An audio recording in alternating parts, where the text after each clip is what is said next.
السلام علیکم ورحمۃ اللہ وبرکاتہ ان الحمد للہ والصلاة والسلام علی رسول اللہ اما بعد اعوذ باللہ السمیع العلیم من الشیطان الرجیم من ہمزہ ونفخہ ونفثہ بسم اللہ الرحمن الرحیم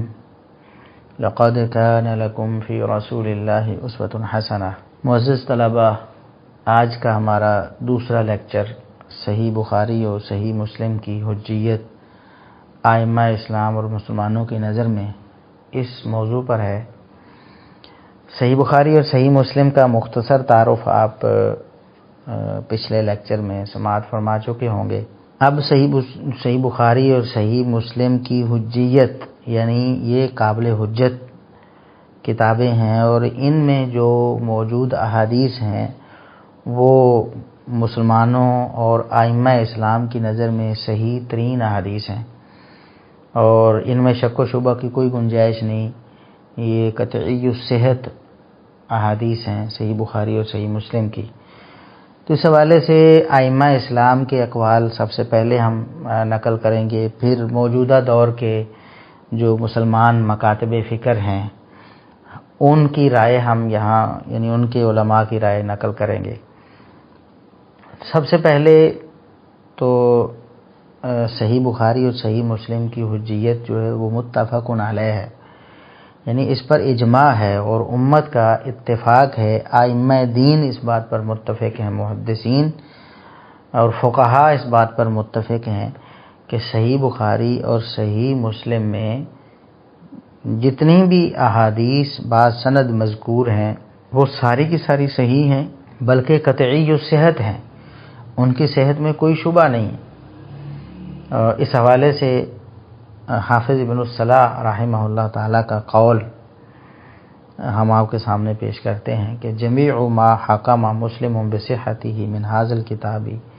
فہو مقطوع بصحتہ۔ صحیح مسلم کے بارے میں امام ابن الصلاح رحمۃ اللہ علیہ فرماتے ہیں کہ جتنی بھی احادیث جن پر امام مسلم نے صحت کا حکم لگایا ہے وہ مقطوع الصحہ ہے، یعنی اس کی صحت قطعی ہے، اس میں شک و شبہ کی کوئی گنجائش نہیں۔ وَهَكَذَا مَا حَكَمَ الْبُخَارِيُّ بِصِحَّتِهِ فِي كِتَابِهِ، اور اسی طرح امام بخاری رحمۃ اللہ علیہ نے جن احادیث کی صحت کا حکم صحیح بخاری میں لگایا ہے، یعنی جتنی بھی باسند احادیث ہیں مرفوع صحیح بخاری میں، وہ ساری کی ساری صحیح ہیں، یعنی وہ بھی قطعی الصحت ہیں۔ وَذَلِكَ لِأَنَّ الْأُمَّةَ تَلَقَّتْ ذَلِكَ بِالْقُبُولِ، اس لیے کہ امت نے ان دونوں کتابوں میں جتنی بھی مرفوع متصل احادیث ہیں ان کو تلقی بالقبول کر لیا ہے، یعنی ان کو قبولیت سے لیا ہے، یعنی ان میں کسی قسم کا کوئی شک و شبہ نہیں کیا۔ سوا من لا یعتد بخلافہ ووفاقہ فی الاجماع، سوائے ان لوگوں کے جن کا اجماع میں اختلاف یا اتفاق کرنا کوئی معنی نہیں رکھتا، یعنی اجماع کو کوئی فرق نہیں پڑتا وہ متفق ہو جائیں یا وہ اختلاف کر لیں، یعنی جتنے لوگ معتبر ہیں، معتبر علماء ہیں جن کا اجماع میں وزن ہوتا ہے، جن کے اتفاق کرنے سے اجماع ہوتا ہے، وہ سارے کے سارے اس بات پر متفق ہیں کہ صحیح بخاری ہو یا صحیح مسلم جتنی بھی مرفوع متصل احادیث ہیں وہ ساری کی ساری قطعی الصحت ہیں، یعنی ان کے بارے میں کسی قسم کے شک و شبہ کی کوئی گنجائش نہیں ہے۔ پھر وہ فرماتے ہیں کہ ایک تو متواتر احادیث قطعی الصحت ہوتی ہے نا، تو جن احادیث کو امت تلقی بالقبول کر لے اور وہ درجہ تواتر کو نہ بھی پہنچی ہوں تو وہ بھی قطعی الصحت ہو جاتی ہیں، وہ بھی قطعی علم کا فائدہ دیتی ہیں، یعنی ان میں بھی شک و شبہ کا کوئی شائبہ نہیں رہتا۔ تو صحیح بخاری اور صحیح مسلم کی جتنی بھی احادیث ہیں امت نے ان کی صحت پر اتفاق کر لیا ہے، اور علماء امت اور ائمہ دین نے ان کو قطعی الصحت قرار دیا ہے کہ یہ یعنی یقینی امر ہیں جن کے بارے میں کسی قسم کا شک و شبہ بھی نہیں ہو سکتا۔ اور وہ فرماتے ہیں کہ یہ اتنا یقین اور قطعیت کیسے ہو گئی وہ فرماتے ہیں کہ امت جو ہے وہ کبھی بھی غلطی پر اجماع اور اتفاق نہیں کرتی.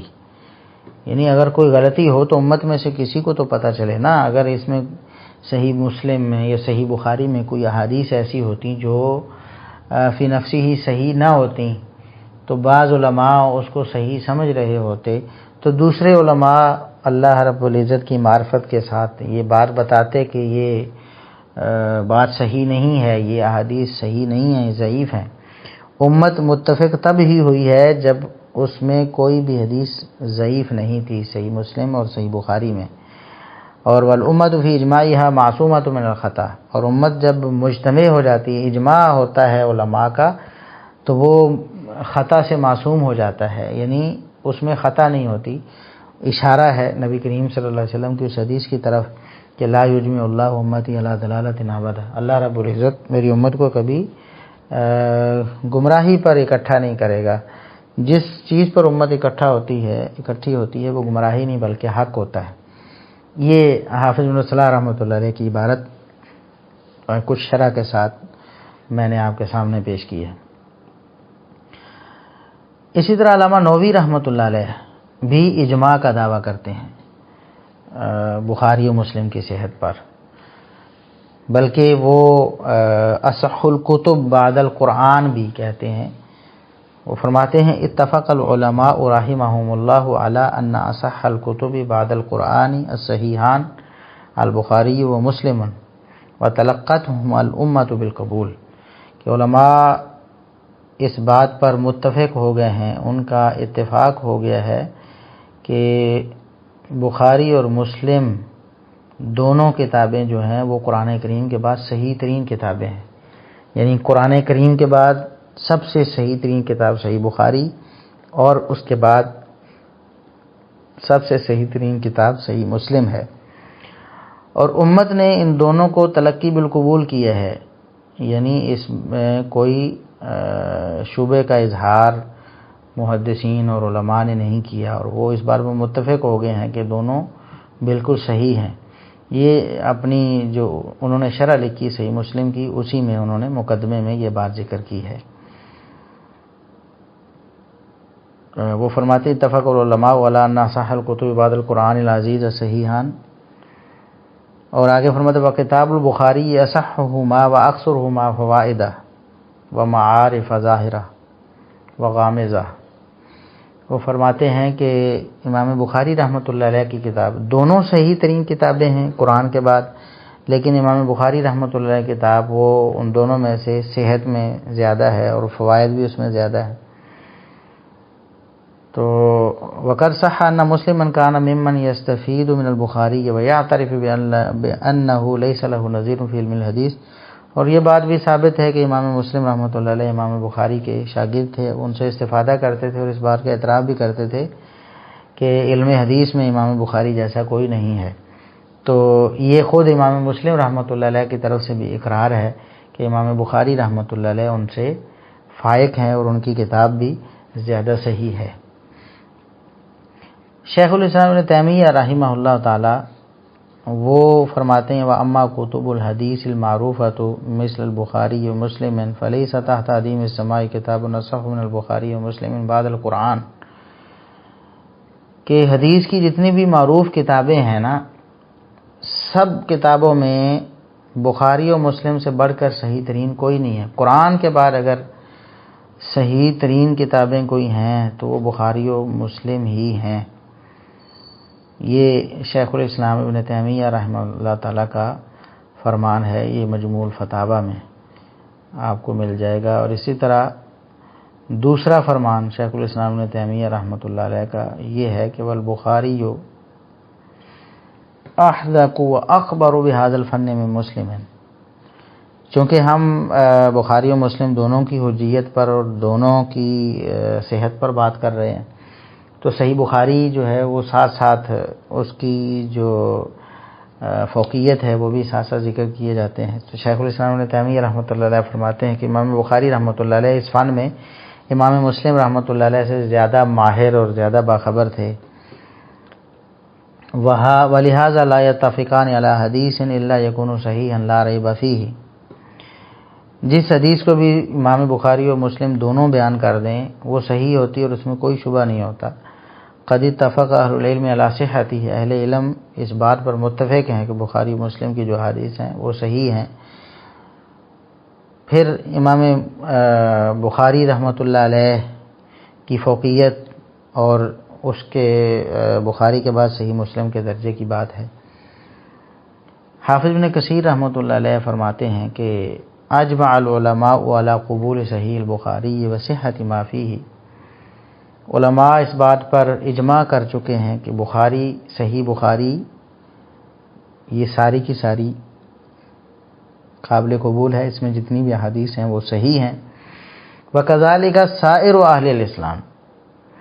صرف علماء کی بات ہی نہیں ہے بلکہ تمام کے تمام مسلمان اہل اسلام جتنے بھی ہیں وہ سارے کے سارے اس بات پر متفق ہیں کہ صحیح بخاری میں جتنی بھی احادیث ہیں وہ ساری کی ساری صحیح ہیں، ان میں کوئی شک و شبہ نہیں ہے۔ یہ البدایہ و نہایہ میں حافظ بن کثیر رحمۃ اللہ علیہ کی عبارت آپ کو ملے گی۔ تو ویسے تو صحیح بخاری اور صحیح مسلم کی تعریف پر اور تحسین پر تو بہت زیادہ اقوال ہے، ہم صرف حجیت کے بارے میں بات کر رہے ہیں کہ حجیت، کہ ان کو حجت ماننا اور ان کی احادیث کو صحیح ماننا اور ان کی احادیث میں شک و شبہ نہ کرنا، یہ ائمہ دین کے ہاں اتفاقی امر تھا۔ اور جو بھی صحیح بخاری اور صحیح مسلم میں کوئی شبہ کرتا ہے یا اس کی احادیث کو مشکوک قرار دیتا ہے وہ مسلمانوں کے اجماع کا مخالف ہے اور اس کی بات دیوار پر دے ماری جائے گی، مردود ہے۔ جیسا کہ شاہ ولی اللہ دہلوی رحمۃ اللہ علیہ، ان کا ایک قول یہاں بڑا قابل ذکر ہے، وہ فرماتے ہیں اما صحیحان فقد اتفق المحدثون علی ان جمیع ما فیہما من المتصل المرفوع صحیح بالقطع، کہ اس بار پر محدثین کا اتفاق ہو چکا ہے کہ صحیح بخاری و مسلم میں جتنی بھی مرفوع متصل احادیث ہیں وہ ساری کی ساری قطعی طور پر صحیح ہیں، یعنی یقینی طور پر، ایسے جیسے آپ کو دن کے وقت سورج نظر آتا ہے اور آپ کو کوئی شبہ نہیں ہوتا کہ سورج موجود ہے اور آپ کو یقین ہوتا ہے کہ سورج ہے، تو اسی طرح صحیح بخاری کی صحت اور صحیح بخاری کی احادیث کی صحت جو ہے اس پر علماء کا اتفاق ہے، محدثین کا اتفاق ہے، اور جتنی بھی مرفوع متصل احادیث ہیں وہ صحیح ہیں۔ اگلی بات وَأَنَّهُمَا مُتَوَاتِرَانِ إِلَى مُصَنِّفَيْهِمَا،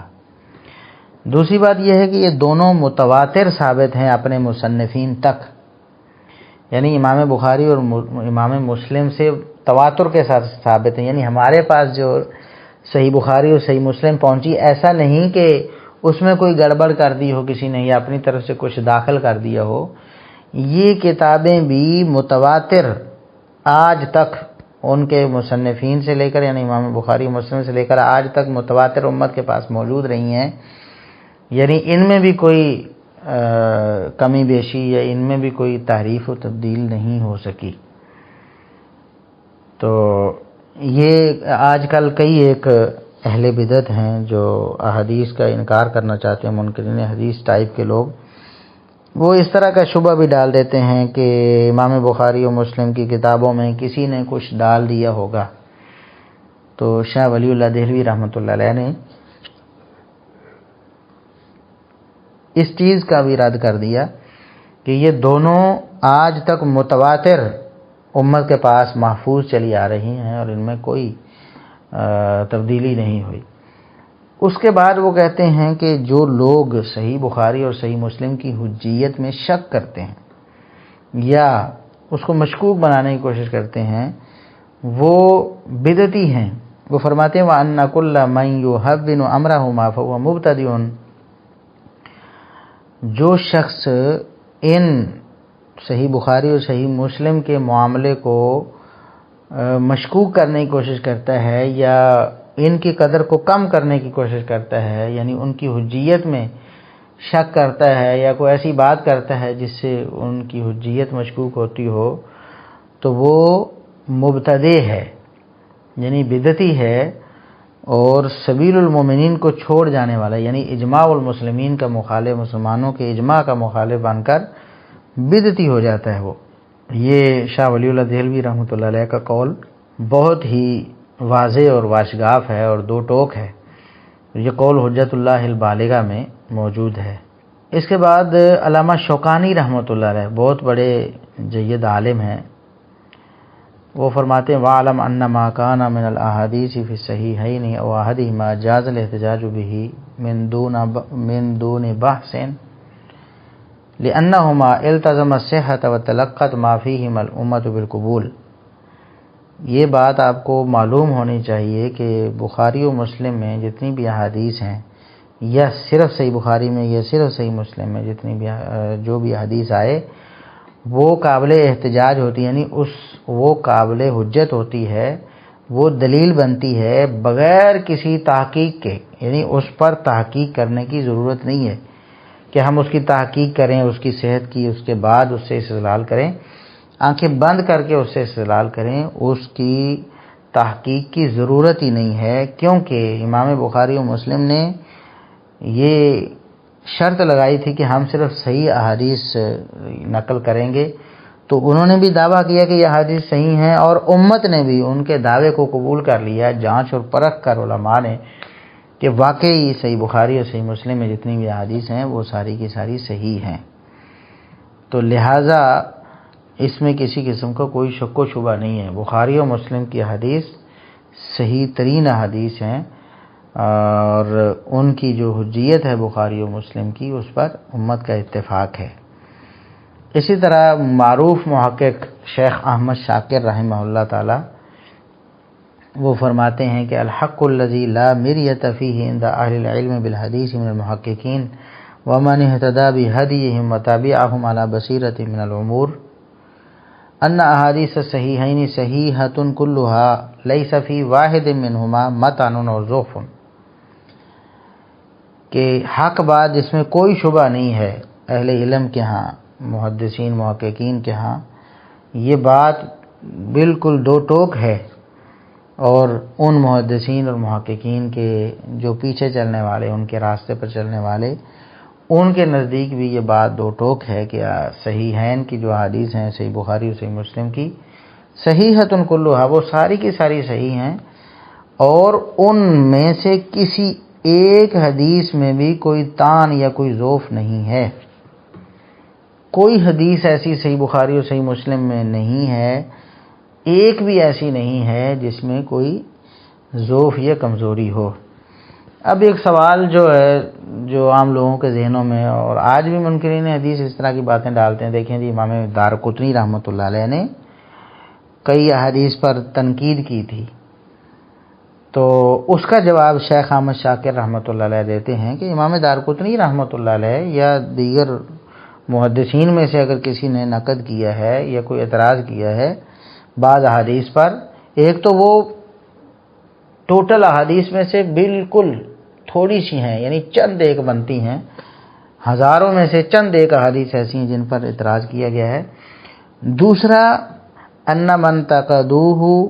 لم يبلغ فی صحت الدرجۃ العلیٰ التي التزمها كل واحد منهما فی کتابہ، جو اعتراض کیا گیا ہے وہ اعتراض اس بات پر ہے کہ وہ صحت کے اعلیٰ درجے کو نہیں پہنچی ہیں جس کا امام بخاری و مسلم نے دعویٰ کیا تھا، یعنی اس امام کے بقول جو اعتراض کر رہا ہے اس کے بقول یہ احادیث ضعیف نہیں ہیں، کمزور نہیں ہیں، بلکہ صرف امام بخاری و مسلم کے دعوے سے تھوڑی سی نیچے ہیں صحیح یہ بھی۔ تو یہ ان کا جو یعنی اعتراض تھا وہ تھا، اور اس کا بھی جواب پھر محقق علماء نے دے دیا بعد میں، اور بتا دیا اور یہ ثابت کر دیا کہ ان کا یہ جو اعتراض تھا وہ بھی درست نہیں تھا۔ تو بہرحال علماء میں سے جس نے کلام کیا ہے بعض روایات پر، وہ بھی صحت کے حوالے سے نہیں کیا بلکہ صحت کے اعلیٰ درجے کے حوالے سے کیا ہے۔ تو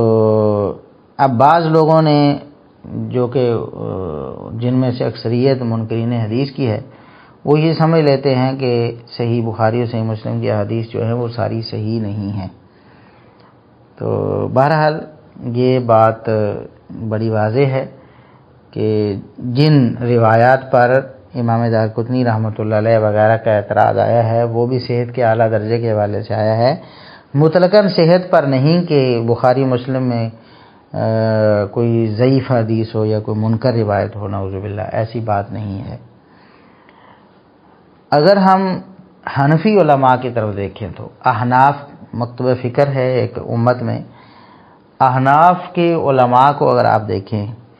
تو وہ سارے کے سارے اس بات پر متفق نظر آتے ہیں کہ بخاری و مسلم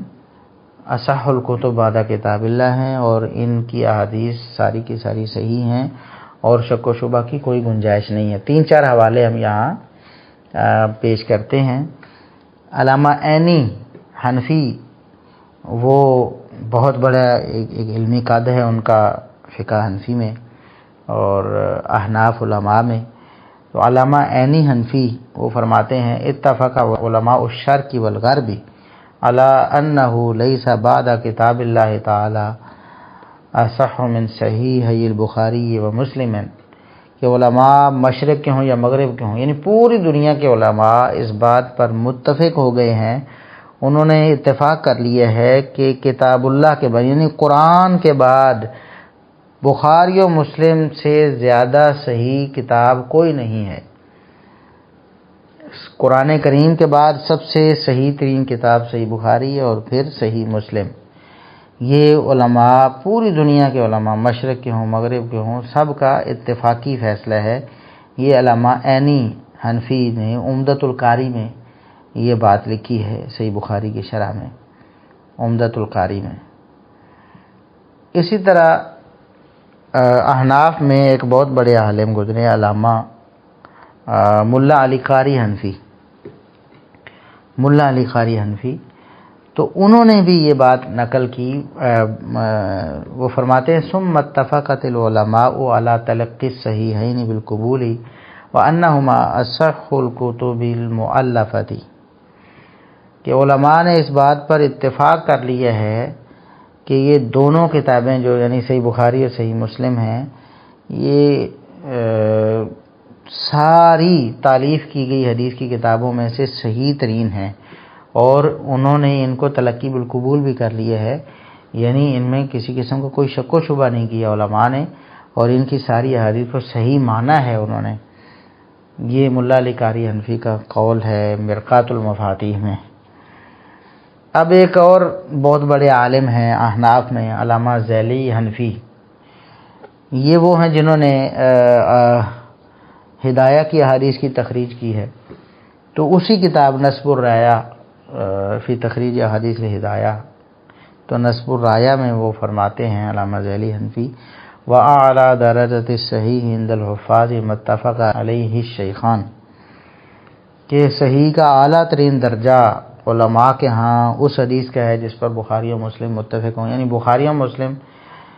میں جو حدیث موجود ہو وہ صحیح ترین یعنی صحیح کے اعلیٰ درجے پہ فائز ہوتی ہے وہ حدیث۔ اسی طرح یہ ہمارے ہاں جو صحیح بخاری کے یہ جو بر صغیر میں جو نسخہ صحیح بخاری کا درسی نسخہ جس کو کہتے ہیں شائع شدہ ہمارے مدارس میں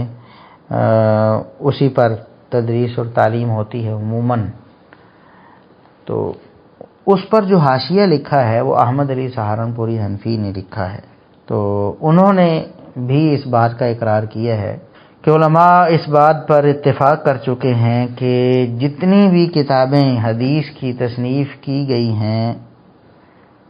ان میں سب سے صحیح ترین کتاب بخاری و مسلم کی یعنی صحیح بخاری اور صحیح مسلم ہے، اور جمہور علماء اس بات پر اتفاق کر چکے ہیں کہ صحیح بخاری جو ہے وہ دونوں میں سے یعنی مسلم سے بھی زیادہ صحیح ہے صحت میں اور فوائد میں، فوائد اس میں زیادہ ہیں۔ یہ صحیح بخاری کا جو مقدمہ انہوں نے لکھا ہے، یعنی جب حاشیہ لکھا صحیح بخاری کا درسی نسخے پہ، اس کے مقدمے میں انہوں نے یہ بات لکھی ہے۔ تو یہ امام بخاری رحمۃ اللہ علیہ اور امام مسلم رحمۃ اللہ علیہ کی جو کتابیں ہیں ان کے مقام کو یہ جو اقوال ہیں وہ بخوبی واضح کرتے ہیں کہ اس میں کسی نے کوئی شبہ نہیں کیا. ایک تو محدثین ہیں، علماء ہیں، امت کے فقہا ہیں، وہ سارے کے سارے اس بات پر متفق ہیں کہ صحیح بخاری اور صحیح مسلم دونوں صحیح ترین کتابیں ہیں اور دونوں کی تمام احادیث صحیح ہیں. تو اس کے علاوہ جو حنفی علماء ہیں، پرانے دور کے حنفی علماء مختلف ادوار میں، وہ بھی اس بات کا اقرار کرتے رہے ہیں کہ صحیح بخاری اور صحیح مسلم دونوں صحیح ترین کتابیں ہیں. اور افسوس کی بات یہ ہے کہ اس دور میں جو انکار حدیث کی طرف راغب ہونے والے کلی طور پر یا جزوی طور پر اکثریت ایسے لوگوں کی ہے جو کہ فقہ حنفی سے تعلق رکھتی ہے، اور کئی ایسے لوگ ہیں جو اپنے آپ کو کھلم کھلا حنفی کہتے بھی ہیں، فقہ حنفی کے طرفدار بنتے ہیں اور پھر صحیح بخاری اور صحیح مسلم پر حملے کرتے ہیں اور انہیں مشکوک بنانے کی کوشش کرتے ہیں. تو یہ حنفی علماء کے اقوال آپ کے سامنے آ چکے ہیں، اور یہ جید حنفی علماء ہیں، آج کے دور کے نہیں، پرانے علماء ہیں، جیسا کہ علامہ عینی حنفی ہیں، ذیلی حنفی ہیں، ملا علی قاری حنفی ہیں اور احمد علی سہارنپوری حنفی ہیں. تو ان کے اقوال بھی آپ نے یہ سماعت فرما لیے ہیں. تو بعض علماء نے تو یہاں تک لکھا ہے، یہ بات بڑی قابل غور ہے، یعنی صحیح بخاری اور صحیح مسلم کی صحت اور اس کی قطعیت پر ایسی دلیل جو ہے وہ قائم ہوئی ہے. بعض علماء نے یہاں تک نقل کیا ہے کہ اجمع اہل العلم الفقهاء وغیرهم على ان رجلا لو حلف بالطلاق ان جميع ما في صحیح البخاری مما روی عن رسول اللہ صلی اللہ علیہ وسلم قد صح عنه وان رسول اللہ صلی اللہ علیہ وسلم قاله لا شک فيه انه لا يحنث، کہ علماء اہل علم فقہا اس بات پر متفق اور ان کا اجماع ہو گیا کہ اگر کوئی شخص قسم اٹھا لے، طلاق کی قسم اٹھائے کہ صحیح بخاری میں جتنی بھی احادیث رسول اللہ صلی اللہ علیہ وسلم سے مروی ہیں وہ ساری کی ساری صحیح ہیں اور بلا شک و شبہ رسول اللہ صلی اللہ علیہ وسلم سے ثابت ہیں اور آپ نے جو فرامین ہیں وہ آپ نے واقعی فرمائے ہیں، تو اگر وہ قسم اٹھائے کہ اگر ایسا نہ ہو تو میری بیوی کو طلاق، اگر صحیح بخاری میں ایک بھی حدیث ضعیف ہو تو میری بیوی کو طلاق، تو علماء نے بالاجماع یہ کہا ہے کہ اس کی عورت کو طلاق نہیں ہوگی، اس کی بیوی کو طلاق نہیں ہوگی، بلکہ اس کی قسم بالکل صحیح ہے کہ صحیح بخاری میں کوئی حدیث ایسی نہیں ہے جو ضعیف ہو. کتنی بڑی بات ہے، کتنی بڑی یہ حقانیت کی دلیل ہے صحیح بخاری کے حوالے سے کہ اجماع کا دعویٰ علماء نے کیا ہے کہ اجمع اہل العلم الفقہاء وغیرہم، اہل علم فقہا میں سے ہوں یا دیگر ہوں، ان کا اس بات پر اتفاق ہو گیا ہے کہ انسان کی جو قسم ہے وہ بھی نہیں ٹوٹے گی، اس پر طلاق نہیں پڑے گی اگر وہ ان لفظوں سے طلاق دے کہ اگر صحیح بخاری میں ایک بھی حدیث ضعیف ہو تو میری بیوی کو طلاق. سبحان اللہ، سبحان اللہ. اور پھر اس پر یہ کئی ایک علماء نے اس طرح کی عبارات جو ہیں وہ نقل کی ہیں اور ان کی احادیث کی جو حقانیت ہے اس پر ایسی دلیلیں جو ہیں وہ دی ہیں. امام مسلم رحمۃ اللہ علیہ نے خود اپنے مقدمے میں لکھا، جیسا ہم ذکر کر چکے ہیں، کہ انہوں نے صحیح روایات کو ضعیف روایات سے ممتاز کرنے کے لیے یہ کتاب لکھی ہے، اور صرف ثقہ راویوں سے، ایسے ثقہ راوی جن پر کسی قسم کا اتہام بھی نہ ہو اور ان کے حافظے میں بھی کمزوری نہ ہو اور وہ اہل بدعت بھی نہ ہوں اور اس طرح. تو انہوں نے ایسی یعنی راویوں اور احادیث اور سند کے حوالے سے اتنی کڑی شرائط رکھ کر انہوں نے صحیح مسلم میں احادیث جو ہیں جمع کی ہیں. تو جب صحیح مسلم کا یہ حال ہے تو صحیح بخاری جو اس سے بھی اعلیٰ درجے کی ہے اس کی حالت کیا ہوگی؟ تو اس حوالے سے بہت سے اور اقوال بھی نقل کیے جا سکتے ہیں، جیسا کہ علامہ ذہبی رحمۃ اللہ علیہ فرماتے ہیں وَأَمَّا جَامِعُهُ الصَّحِيحُ فَأَجَلُّ کتب الاسلام و افضلها بعد کتاب اللہ تعالی۔ صحیح بخاری کے بارے میں کہتے ہیں کہ امام بخاری رحمۃ اللہ علیہ کی جو الجامع ہے، صحیح ہے یعنی صحیح بخاری ہے، وہ اسلام کی تمام کتابوں میں سے قرآن کے بعد سب سے زیادہ عزت والی اور سب سے زیادہ فضیلت والی کتاب ہے، وہ صحیح بخاری ہے۔ تو کوئی فقہ کی کتاب، کوئی حدیث کی کتاب، کوئی اور تفسیر کی کتاب، کوئی بھی کتاب ایسی نہیں قرآن کے بعد جو صحیح بخاری سے افضل اور صحیح مسلم سے، تو کوئی بھی ایسی کتاب نہیں ہے۔ اب ہم جو موجودہ مکاتب فکر ہیں احناف کی جو دیگر شاخیں ہیں، جیسا کہ بریلوی مکتب فکر ہے، اس کے علماء کے کچھ اقوال نقل کریں گے، اور اسی طرح دیوبندی مکتب فکر کے علماء کے بھی اقوال ہم نقل کریں گے، جن سے یہ بات بخوبی معلوم ہو جائے گی کہ کوئی بھی مکتب فکر ہو، مسلمانوں میں کوئی بھی مکتب فکر ہو، سب اس بات پر متفق ہیں کہ صحیح بخاری اور صحیح مسلم کی تمام احادیث صحیح ہیں، اور اس کی حجیت اور اس کی قطعیت پر سب متفق ہیں۔ بریلوی مکتب فکر کی بات کریں تو احمد رضا خان بریلوی جو کہ بانی ہیں بریلوی مذہب کے، وہ ایک راوی ہیں محمد بن فضیل، صحیح بخاری اور صحیح مسلم کے راوی ہیں۔ تو ان پر جرح کا جواب دیتے ہوئے کہتے ہیں یہ بھی شرم نہ آئی کہ یہ محمد بن فضیل صحیح بخاری اور صحیح مسلم کے رجال سے ہے، یعنی اس پر اگر کسی نے جرح کی تو انہیں اتنا غصہ آیا کہ یہ تو صحیح بخاری اور صحیح مسلم کے راویوں میں سے ہے، اور صحیح بخاری اور صحیح مسلم کے راویوں پر جرح نہیں ہو سکتی، اور ان کے بقول جو بھی صحیح بخاری اور صحیح مسلم کے راویوں پر جرح کرے گا وہ بے شرم ہوگا، یعنی وہ شرم سے عاری ہو کر ایسا کرے گا۔ اب یہ فتاوی رضویہ میں یہ قول احمد رضا خان بریلوی صاحب کا موجود ہے، جلد 2 صفحہ 444 میں۔ تو کتنا واضح قول ہے۔ اب اگر کوئی شخص بریلوی ہونے کا دعوے دار ہے، یعنی بریلویت کے مذہب کو اپناتا ہے، اور پھر صحیح بخاری کی احادیث میں شک و شبہ کا اظہار کرتا ہے، یا ان کو ناقابل حجت قرار دیتا ہے، یا ان پر طعن کرتا ہے، یا ان پر اعتراض کرتا ہے، انکار کرتا ہے۔ آج کل آپ کو بہت سے لوگ ایسے نظر آئیں گے، سوشل میڈیا کا زمانہ ہے، فیس بک پہ بیٹھے ہوئے ہیں تو 2-4 لائنیں لکھیں، ایک آدھ مضمون لکھ مارا، اور اس میں منطقی 2-4 بودھی دلیلیں ذکر کیں، اور جو عام عوام ہیں بیچارے جن کو اتنا زیادہ علم نہیں اور معرفت نہیں، ان کے ذہنوں کو خراب کر رہے ہیں، اور صحیح بخاری اور صحیح مسلم کے حوالے سے بہت ساری باتیں کرتے نظر آتے ہیں۔ کہیں صحیح بخاری کے کچھ جو واقعات مذکور ہیں ان کے حوالے سے، کبھی نبی کریم صلی اللہ علیہ وسلم کے حوالے سے ایسی باتیں کہتے نظر آتے ہیں کہ دیکھیں جی وہ یہ حدیث تو نبی کریم صلی اللہ علیہ وسلم کی عزت اور آپ کی ناموس کے خلاف ہے، کبھی کہتے ہیں یہ عقل کے خلاف ہے، کبھی کہتے ہیں یہ تاریخ کے خلاف ہے۔ تو بہرحال احمد رضا خان بریلوی صاحب کسی حدیث کی بات تو دور ہے نا، کسی راوی پر بھی بات سننے کے روادار نہیں ہے، اس کو بھی بے شرمی قرار دے رہے ہیں۔ حالانکہ کسی راوی پر بسا اوقات کچھ جرح ہو سکتی ہے جو کہ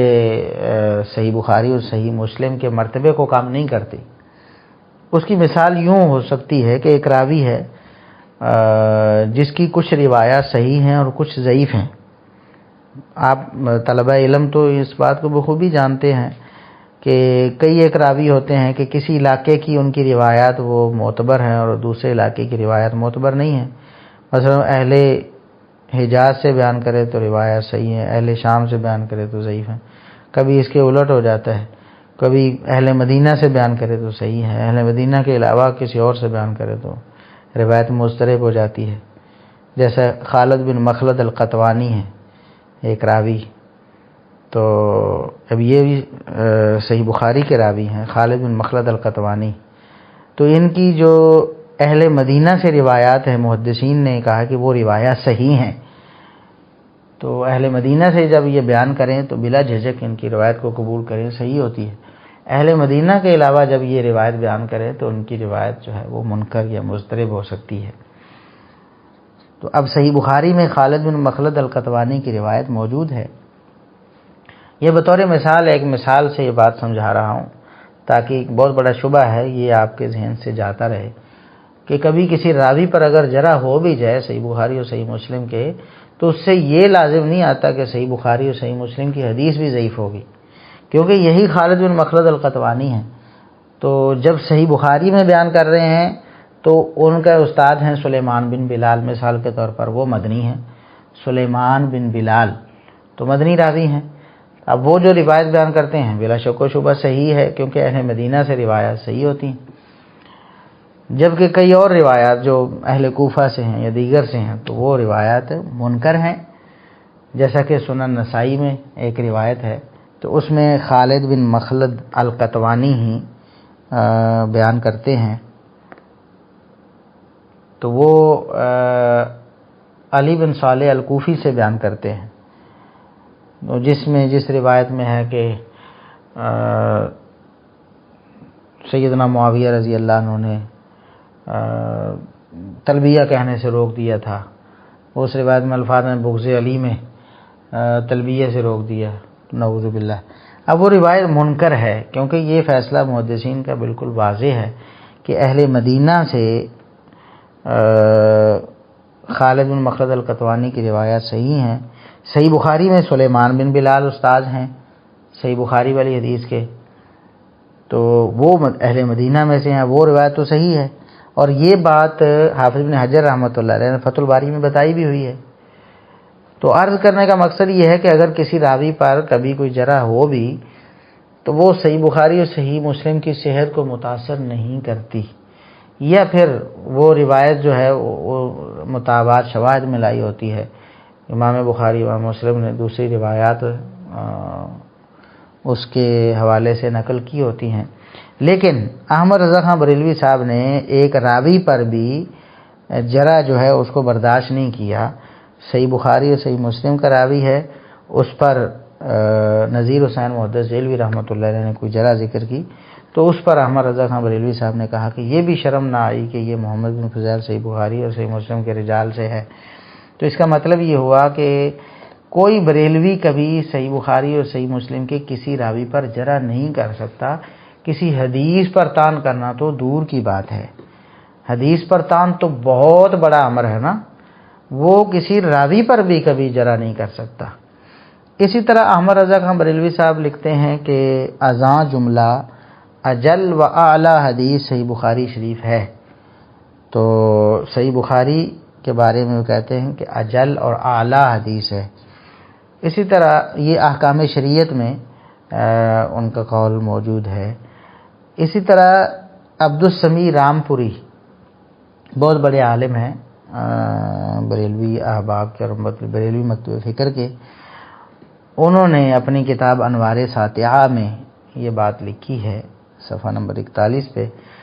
اور یہ محدثین میں قاعدہ ٹھہر چکا ہے کہ صحیحین کی حدیث نسائی وغیرہ کل محدثوں کی حدیث پر مقدم ہے. یعنی صحیح بخاری اور صحیح مسلم کی حدیث کا اتنا بڑا درجہ ہے کہ باقی ساری احادیث اور سارے محدثین کی بیان کردہ حدیث پر وہ مقدم ہوں گی، کیونکہ اوروں کی حدیث اگر صحیح بھی ہوگی تو صحیحین اس سے صحیح اور کبھی تر ہوگی. یعنی باقی بخاری و مسلم کے علاوہ کسی اور کتاب کی حدیث اگر صحیح بھی ہو تو پھر بھی بخاری و مسلم کو اس پر ایک اور درجہ حاصل ہے کہ وہ صحیح ترین ہے اور قوی ترین ہے. تو اس کے علاوہ موجودہ دور کے اگر علماء میں دیکھیں، ہمارے پاکستان میں غلام رسول سعیدی بریلوی صاحب تھے، فوت ہو گئے ہیں. انہوں نے صحیح بخاری کی شرح بھی تفہیم الباری کے نام سے لکھی.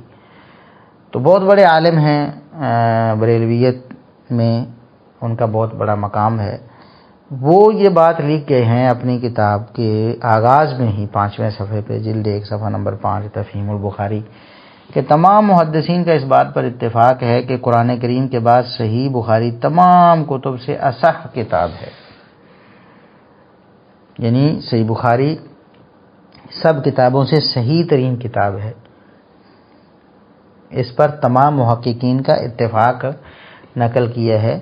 غلام رسول سعیدی بریلوی صاحب نے۔ اسی طرح پیر کرم شاہ بھیروی صاحب بڑے معروف شخصیت تھے، تو وہ انہوں نے بھی لکھا ہے کہ جمہور علماء امت نے گہری فکر و نظر اور بے لاگ نقد و تبصرہ کے بعد اس کتاب کو اصح الکتب بعد کتاب اللہ صحیح البخاری کا عظیم الشان لقب عطا فرمایا ہے۔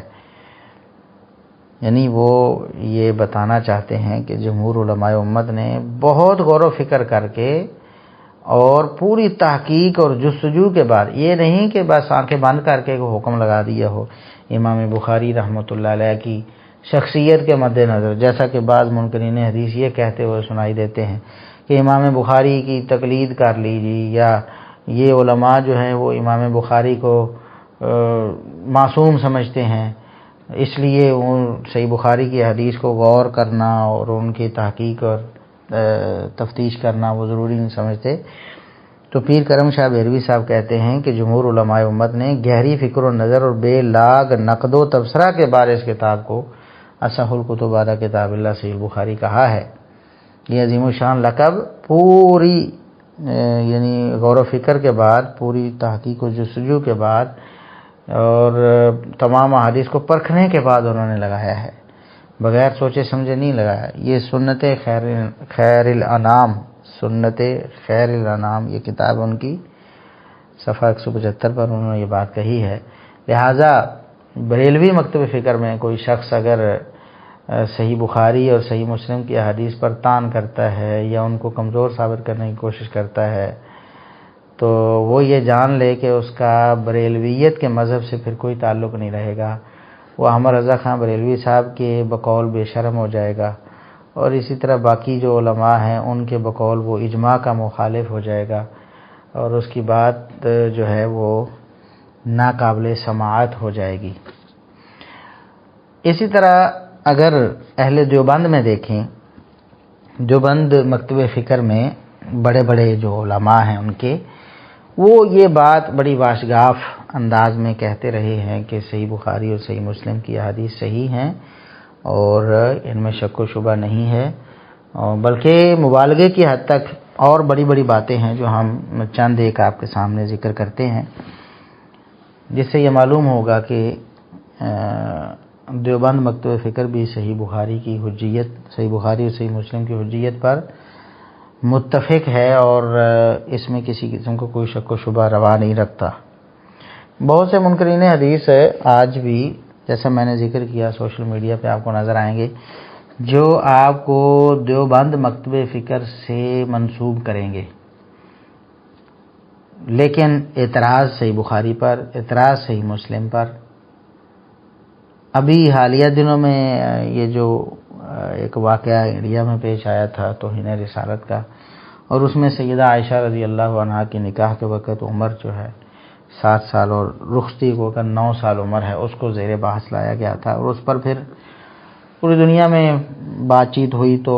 بہت سے دیوبندی علماء، جن میں ہمارے یہ سرگودا کے بندیالوی صاحب، عطا اللہ بندیالوی صاحب ہیں، اور اس طرح اور بھی کئی ایک علماء، انہوں نے یہ بولنا شروع کر دیا اور کچھ نے لکھنا شروع کر دیا، نعوذ باللہ، یہاں تک انہوں نے کہا کہ یہ امام بخاری رحمۃ اللہ علیہ نے بندر کے ہاتھ میں ماچس دے دی ہے، اور نعوذ باللہ یہ جو گستاخان رسول ہیں ان کو ایک موقع دے دیا امام بخاری نے کہ تم گستاخی کرو اس بنا پر، نعوذ باللہ ثم نعوذ باللہ۔ تو بتانے کا مقصد یہ ہے کہ دیوبند کے جو علماء ہیں وہ سارے اس بات پر متفق ہیں کہ اصح الکتب بعد کتاب اللہ ہے، احادیث صحیح ہیں اس کی، بخاری مسلم کی ساری۔ تو پھر اگر کوئی شخص دیوبندی ہونے کا بھی دعوے دار ہو اور پھر وہ انکار بھی کرے کسی حدیث کا، یا اعتراض کرے اور طعن کرے اور اتنی باتیں کہہ دے کہ امام بخاری رحمۃ اللہ علیہ نے گستاخوں کو یہ موقع دے دیا ہے، بندر کے ہاتھ میں ماچس دے دی ہے اور نعوذ باللہ ایسی باتیں کرے، تو اس کا مکتب فکر دیوبند سے کوئی تعلق نہیں، وہ اپنے آپ کو کچھ اور کہے۔ اس طرح بعض مناظر بھی ایسے سنائی دیے ہیں، جیسا کہ امین اکاڑوی صاحب تھے، دیوبندی تھے، تو مناظروں میں وہ صحیح بخاری کی حدیث کا بڑا مذاق اڑاتے تھے، ایسے ایسے الفاظ کہے جاتے تھے۔ مثال کے طور پر ایک مناظرے میں انہوں نے کہا کہ یہ حدیث جو ہے نا مدینے میں ایسے تھی تو بخارے میں جا کر ایسی ہو گئی، اس کا اشارہ ان کا یہ تھا کہ موطا میں یہ روایت ایسے ہے، ان الفاظ کے ساتھ ہے، تو بخارا میں یعنی امام بخاری رحمۃ اللہ علیہ نے نعوذ باللہ اس کو بدل دیا ہے۔ تو اس طرح کی باتیں یہ لوگ کرتے سنائی دیتے ہیں۔ ایسے لوگوں کا دیوبند مکتب فکر سے کم از کم کوئی تعلق نہیں ہے، کیونکہ دیوبند جو علماء ہیں، کبار علماء، وہ تو اس بات کو مانتے تھے کہ صحیح بخاری اور صحیح مسلم اصح الکتب بعد کتاب اللہ ہیں۔ چنانچہ رشید احمد گنگوہی دیوبندی صاحب، دیوبند میں ان کا جو مقام و مرتبہ ہے اس میں کوئی دوسری رائے نہیں ہے۔ وہ جو چند بنیادیں ہیں دیوبند کی، ان میں سے ایک ہیں رشید احمد گنگوہی صاحب، تو وہ فرماتے ہیں مگر کتاب بخاری اصح الکتب میں جو 14 روز مذکور ہیں وہ سب سے راجح ہیں۔ کہتے ہیں کہ کئی ایک کتابوں میں حدیث موجود ہے اور حدیث میں جو دنوں کی تعیین ہے وہ مختلف ہے، لیکن صحیح بخاری میں 14 روز مذکور ہیں تو وہ سب سے راجح ہے، کیونکہ وہ صحیح بخاری میں ہے۔ یہ اوثق العراء فی تحقیق الجمعۃ فی القرآ، یہ کتاب ہے، اس کے صفحہ نمبر 18 پہ یہ عبارت موجود ہے۔ اس کے ساتھ ساتھ بانی مدرسہ دیوبند جناب قاسم نانوتوی صاحب، جو کہ ان کے بہت بڑے بزرگ ہیں، بنیادی ارکان میں سے ہیں دیوبندیت کے، جناب قاسم نانوتوی صاحب، تو انہوں نے فرمایا ایک بندے کو جس نے کہا کہ میرے لیے دعا کریں، تو وہ اسے فرمانے لگے کہ بھائی میں تمہارے لیے کیا دعا کروں، میں نے اپنی آنکھوں سے تمہیں دونوں جہان کے بادشاہ رسول اللہ صلی اللہ علیہ وسلم کے سامنے بخاری پڑھتے ہوئے دیکھا۔ اتنی بڑی شان تو آپ کی اپنی ہے کہ آپ رسول اللہ صلی اللہ علیہ وسلم کے سامنے بخاری پڑھ رہے ہیں، تو میں آپ کے لیے بھلا کیا دعا کر سکتا ہوں، آپ تو میری دعاؤں سے بہت اوپر ہیں۔ اب یہ حکایات الاولیاء کتاب ہے، حکایات اولیاء، صفحہ نمبر 272 پہ یہ عبارت آپ کو ملے گی۔ تو قاسم نانوتوی صاحب کہتے ہیں کہ صحیح بخاری ایسی عظیم الشان کتاب ہے کہ لوگوں نے رسول اللہ صلی اللہ علیہ وسلم کے سامنے بھی اس کو پڑھا ہے۔ اگر یہ کوئی مشکوک کتاب ہوتی اور اس میں کوئی غیر ثابت روایات ہوتی تو رسول اللہ صلی اللہ علیہ وسلم کے سامنے کیسے اس کو پڑھا جاتا، یا آپ صلی اللہ علیہ وسلم تو پھر بتاتے کہ اس میں یہ ضعیف روایتیں ہیں، تم اسے کیوں پڑھ رہے ہو، ان کا خیال کر کے پڑھو۔ تو جو لوگ آج جیسے عطا اللہ بندیالوی صاحب ہیں، یا پشاور کے علاقے میں شاید منیر احمد شاکر صاحب، اور اس طرح وہ خضر حیات بکروی صاحب، اور کئی لوگ ہیں جو صحیح بخاری اور صحیح مسلم کی احادیث کو مشکوک بنانے کی کوشش کرتے ہیں، سب ایک جیسے نہیں ہیں اور سب کا تان ایک جیسی احادیث پر بھی نہیں ہے، بس من مانی ہے، جس کے دل میں جو آتا ہے، جس کو وہ جو صحیح سمجھتا ہے اس کو جسٹیفائی کر دیتا ہے، اور جس کو جو چیز سمجھ نہیں آتی تو اس کے درپے ہو جاتا ہے اور اس کے خلاف بولنے لگ جاتا ہے۔ تو ایسے لوگ خیال کریں کہ جناب قاسم نانوتوی صاحب جو کہہ رہے ہیں کہ رسول اللہ صلی اللہ علیہ وسلم کے سامنے بخاری پڑھتے ہوئے میں نے دیکھا لوگوں کو، تو کیسی عظیم الشان کتاب ہے، اور رسول اللہ صلی اللہ علیہ وسلم کے سامنے بھلا کوئی ایسی مشکوک روایات والی کتاب بھی پڑھی جا سکتی ہے۔ اسی طرح جناب انور شاہ کشمیری صاحب دیوبند میں ایک بہت بڑا مقام، ان کے محدث بھی ہیں، اور صحیح بخاری کی شرح بھی انہوں نے لکھی فیض الباری، اور یہ حوالہ میں فیض الباری سے ہی نقل کر رہا ہوں، شرح صحیح بخاری سے۔ تو وہ کہتے ہیں، لکھتے ہیں والشعرانی رحمہ اللہ تعالی ایضا کتب انہ رآہ صلی اللہ علیہ وسلم وقرأ علیہ البخاری فی ثمانیۃ رفقۃ معہ ثم سماہم وکان واحد منہم حنفیا۔ کہتے ہیں کہ شعرانی نے بھی لکھا ہے کہ انہوں نے رسول اللہ صلی اللہ علیہ وسلم کو دیکھا اور ان پر صحیح بخاری پڑھی۔ صحیح بخاری کی قرأت رسول اللہ صلی اللہ علیہ وسلم پر کی 8 لوگوں میں، یعنی 8 لوگوں کا ایک گروہ تھا جنہوں نے مل کر رسول اللہ صلی اللہ علیہ وسلم پر صحیح بخاری کی قرأت کی، اور پھر شارانی نے ان کا نام بھی لیا کہ وہ 8 کون کون سے تھے، اور ان میں سے ایک حنفی بھی تھا۔ یعنی خود حنفی علماء جو ہے نا وہ اس بات کو ذکر کرتے ہیں کہ ایک حنفی نے بھی رسول اللہ صلی اللہ علیہ وسلم پر صحیح بخاری کی قرأت کی۔ تو یہ فیض الباری جلد 1 صفحہ 204 پہ یہ عبارت موجود ہے۔ تو اس کا مطلب کیا ہوا کہ اگر یہ قابل حجت نہ ہوتی اور اس کی حجیت میں کوئی شک ہوتا تو امام بخاری رحمۃ اللہ علیہ کی یہ کتاب رسول اللہ صلی اللہ علیہ وسلم پر کیسے پڑھی جاتی؟ ہم اس بحث میں نہیں پڑھتے کہ یہ بات درست ہے غلط ہے۔ علامہ انور شاہ کشمیری صاحب نے تو باقاعدہ کہا کہ اس کا انکار بہت بڑی جہالت ہے کہ کوئی کہے کہ ایسا نہیں ہوا، یعنی وہ اس کو پکا ٹھکا واقعہ اور اس کو یقینی واقعہ قرار دے رہے ہیں، اور کہہ رہے ہیں کہ یہ نیند کا بھی واقعہ نہیں تھا بلکہ بیداری کی حالت میں رسول اللہ صلی اللہ علیہ وسلم پر صحیح بخاری کی قرأت کی گئی ہے۔ تو ہم اس کی حیثیت اور اس پر نہیں بحث کرنا چاہتے، صرف یہ بتانا چاہتے ہیں کہ احناف کے ہاں صحیح بخاری کی وقت اور حیثیت کیا ہے کہ رسول اللہ صلی اللہ علیہ وسلم پر اس کی قرأت ہو رہی ہے، تو کسی مشکوک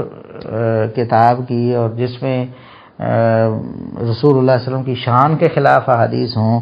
یا جسے بعض لوگوں نے کہیں تبدیل کر دیا ہو، ایسی کتاب رسول اللہ صلی اللہ علیہ وسلم پر کیسے پڑھی جائے گی؟ اسی طرح قاری طیب صاحب جو دارالعلوم دیوبند کے محتمم تھے، انہوں نے بھی صحیح بخاری کو اصح الکتب بعد کتاب اللہ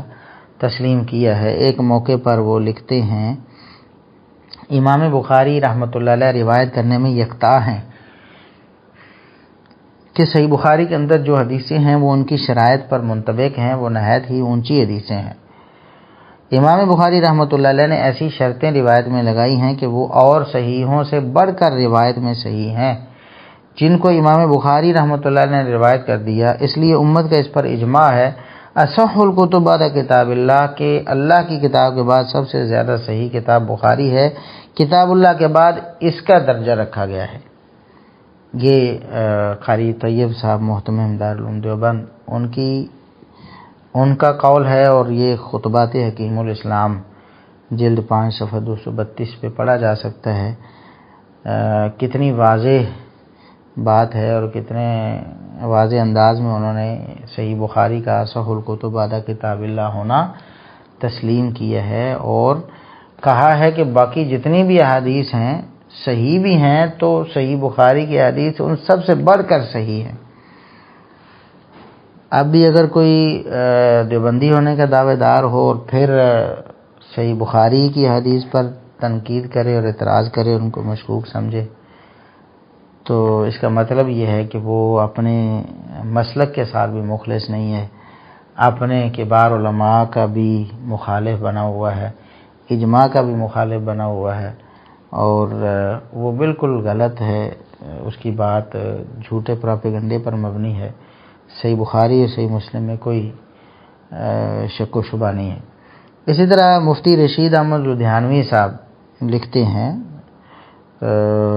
حالانکہ امت کا اجماعی فیصلہ ہے کہ اصح الکتب بعد کتاب اللہ صحیح بخاری، کہتے ہیں کہ امت نے بالاجماع یہ فیصلہ کیا، امت کے علماء نے اس بات پر اتفاق اور اجماع کیا ہے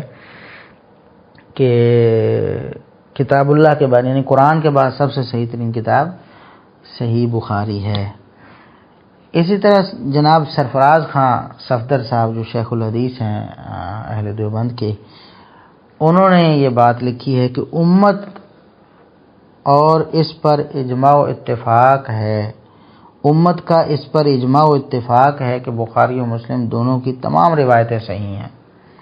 یہ حاشیہ احسن الکلام یعنی احسن الکلام ان کی کتاب ہے نماز میں فاتحہ کے حوالے سے، اس کی حاشیے میں انہوں نے لکھا ہے جلد 1 صفحہ 187 پہ کہ امت کا اس پر اجماع و اتفاق ہے کہ بخاری و مسلم دونوں کی تمام روایتیں صحیح ہیں۔ اب یہ جناب سرفراز خان صفدر صاحب ان کو متکلم اسلام بھی کہتے ہیں ہمارے دیوبندی احباب جو ہیں، اور بھی بڑے القاب دیتے ہیں۔ تو واقعی بہت بڑے عالم تھے وہ دیوبند مکتبہ فکر کے۔ تو انہوں نے امت کا اجماع و اتفاق نقل کیا ہے کہ بخاری و مسلم دونوں کی تمام روایات صحیح ہیں۔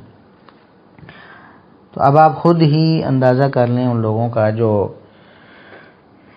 بعض منطقی موشگافیوں کی وجہ سے، بعض عقلی توجیحات کی بنا پر صحیح بخاری اور صحیح مسلم کی احادیث کو رد کرنے کی کوشش کرتے ہیں، اور وہ یہ دعویٰ بھی کرتے ہیں کہ وہ حنفی ہیں، یا وہ یہ دعویٰ بھی کرتے ہیں کہ وہ بریلوی ہیں، یا وہ یہ دعویٰ بھی کرتے ہیں کہ وہ دیوبندی ہیں۔ تو ان کے یہ سارے دعوے غلط ہیں، کیونکہ نہ تو بریلویت میں مکتبہ فکر میں کوئی ایسی گنجائش ہے، نہ دیوبندیت میں، اور نہ فقہ حنفی کے علماء نے ایسی کوئی کسر اور گنجائش چھوڑی ہے کہ صحیح بخاری اور صحیح مسلم پر اعتراض کرے کوئی، اور اس کے بعد اپنے آپ کو حنفی بھی کہے۔ اور پھر تمام مسلمان اور تمام ائمہ دین ان کے اقوال آپ پہلے ہی سماعت فرما چکے ہیں کہ بخاری و مسلم دونوں جو ہیں وہ اصح الکتب بعد کتاب اللہ ہیں، اور دونوں کی احادیث جو مقطوع الصحہ ہیں یعنی قطعی و صحت ہیں، ان کی صحت میں کوئی شک و شبہ بھی نہیں۔ ضعیف ہونا تو دور کی بات ہے، کوئی شک و شبہ کا خیال بھی نہیں جا سکتا، بلکہ متواتر، جس طرح متواتر قطعی ہوتی ہے، اسی طرح علماء نے بخاری و مسلم کی احادیث کو بھی امت کے تلقی بالقبول کی وجہ سے متواتر کے برابر رکھا ہے کہ متواتر کی طرح ہی ہیں، گویا یہ احادیث بھی بخاری و مسلم کی متواتر ہیں۔ تو اللہ تعالیٰ سے دعا ہے کہ اللہ رب العزت صحیح بخاری اور صحیح مسلم کی حجیت جو امت کے اجماع سے ثابت ہے، اسی کے مطابق اللہ تعالیٰ ہمیں ساری زندگی بسر کرنے کی توفیق عطا فرمائے، اور کبھی ایسا وقت نہ لائے کہ صحیح ترین احادیث پر بعض گمراہوں کی طرح ہم خدا نخواستہ شک کرنے لگیں، اور اللہ رب العزت ایسے لوگوں کو بھی ہدایت نصیب فرمائے جو احادیث کے انکار کے لیے طرح طرح کے بہانے بناتے ہیں اور طرح طرح کی عقلی توجیحات کرتے ہیں۔ اللہ تعالیٰ انہیں اپنی عقل کو اور اپنی منطق کو کتاب و سنت کے موافق کرنے اور اس کے تحت کرنے کی توفیق عطا فرمائے۔